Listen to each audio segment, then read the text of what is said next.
नक्कीच आपल्यासोबत काही महिला देखील आहेत. काय सांगाल, रिक्षा तुम्ही घेऊन आला होता, रिक्षा आता पुढे सोडत नाही आहेत, रास्ता रोको करण्यात आला आहे, काय सांगाल? माझी सरकारला एकच विनंती आहे की एक वर्षातून एक दिवस हा एक घटनाकार बाबासाहेब आंबेडकर यांनी घटना लिहिली देशाची आणि विनंती आम्ही तुम्हाला करायची की आम्हाला दर्शनाला जाऊ द्या म्हणून. का असं आमच्या बरोबर का अन्याय होतो? तुम्ही 4 चाकी सोडताय, बाईक सोडताय, तुम्ही 2 व्हीलर सोडताय, सगळ्या गाड्या सोडताय, मग रिक्षालाच का अलाउड नाही? सरकारने का निवेदन दिलं नव्हतं अगोदर? सरकारने JR काढायचं होतं की रिक्षाला अलाउड नाही म्हणून. आम्ही विमान करून तर आलोच असतो किंवा आम्ही पायी चालत गेलो असतो, आम्ही गाडी कुठलीच केली नसती, आम्ही पायी रस्त्याने आलो असतो. आणि ज्या सरकारला विनंती करतो की त्यांना आम्ही रस्ता सुद्धा सोडला असता, आम्ही पायी गाड्याने आलो असतो. की सरकारने आमचा अपमान का लावलेला आहे ह्याचं उत्तर सरकारने द्यावं आम्हाला. खरोखरच उत्तर दिलंच पाहिजे. सतत अपमान होतो. गेल्या वर्षी दर्याचे त्यांनी गेट बंद केलेले होते, अलाउड नाही म्हणून, भरती आली म्हणून. त्यावेळेस पण आम्ही विनंती केली, मोर्चे केले, तिथे गेटला थांबलेलो होतो. ह्या वर्षी आम्हाला अर्ध्या रस्त्यात आम्हाला अजूनपर्यंत आम्ही पोहोचलेलो आहेत. लहान लहान बाळ आलेले अजून दर्शन आहेत. भीमा कोरेगावला पण यांनी अशीच केली होती. तर आमच्याकडे बायका मुलं होते, कोण माणसं होते, हे सेम भीमा कोरेगावला हे लोकांनी असं केलं होतं. आता आज हे लोक दंगल करतो पूर्ण प्रयत्न करत आहेत आपसामध्ये. फक्त त्याच्यामध्ये आम्ही 4 चाकी नाही आणली, आमच्यासोबत 4 मोठ्या मोठ्या गाड्या आहेत, त्याच्यामध्ये लहान मुलं आहेत, प्रेग्नेंट बाया आहेत, वयस्कर माणसं आहेत, सर्वांना त्रास होतो त्याच्यामुळे. आणि हे सेमच 5-10 वर्षापूर्वी भीमा कोरेगावच्या असं केलं होतं. आता हे लोक थोड्या वेळ बघा लाठीचार्ज करतील, माझ्यावर तुम्ही लिहून घ्या. हे लाठीचार्ज करणं आमच्यावरती थोड्या वेळाने. पाहिजे कुणालाही विजा झाली नाही पाहिजे. एकही जय भीम बोलायला किंवा मराठी कुठलाही समाज असू द्या. आणि नंतर त्यांनी जर दंगल केली किंवा आमच्यावर त्यांनी आरोप केला दंगलीचा, तर हे आम्ही मान्य करणार. शिंदे साहेब, फडणवीस साहेब आणि मोदी सरकार यांनी दखल घेतली पाहिजे. कुठल्याही जातीला विजा नाही झाली पाहिजे.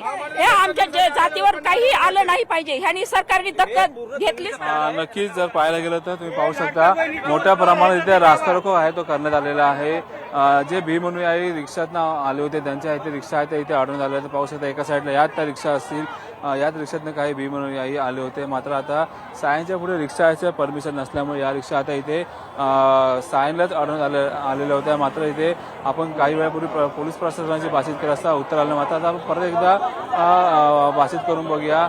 सर, माझं जेवण आहे ना साहेब, मी इथं खाली करू काय तुम्ही सांगा. पोलीस प्रशासन असेल या ठिकाणी जे भाषित करायला गेले असता एकही उत्तर पोलीस प्रशासनाकडनं देण्यात आलेले नाही आहे. आपण या ठिकाणी आतमध्ये या ठिकाणी पाहायला गेलं तर रिक्षा आहेत त्या रस्त्याच्या मध्यभागी लावण्यात आलेल्या आहेत. रास्ता रोको इथे मोठ्या प्रमाणात करण्यात आलेला आहे.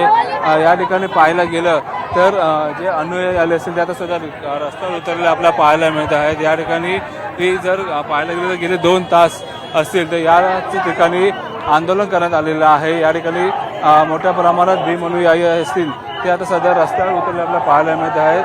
या ठिकाणी पोलिसांचा बंदोबस्त असेल हा देखील मोठ्या प्रमाणात तैनात करणं आपल्याला पाहायला मिळत येत आहे.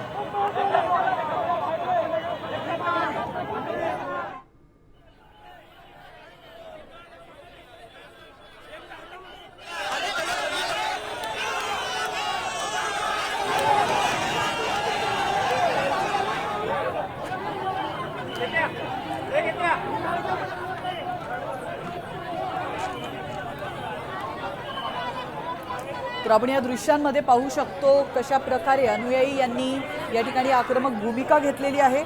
दरवर्षी आम्हाला इथून रिक्षा नेऊ दिली जाते, मात्र आजच त्यांनी का थांबवलंय आम्हाला कुठलीही पूर्वसूचना देण्यात आलेली नाहीये.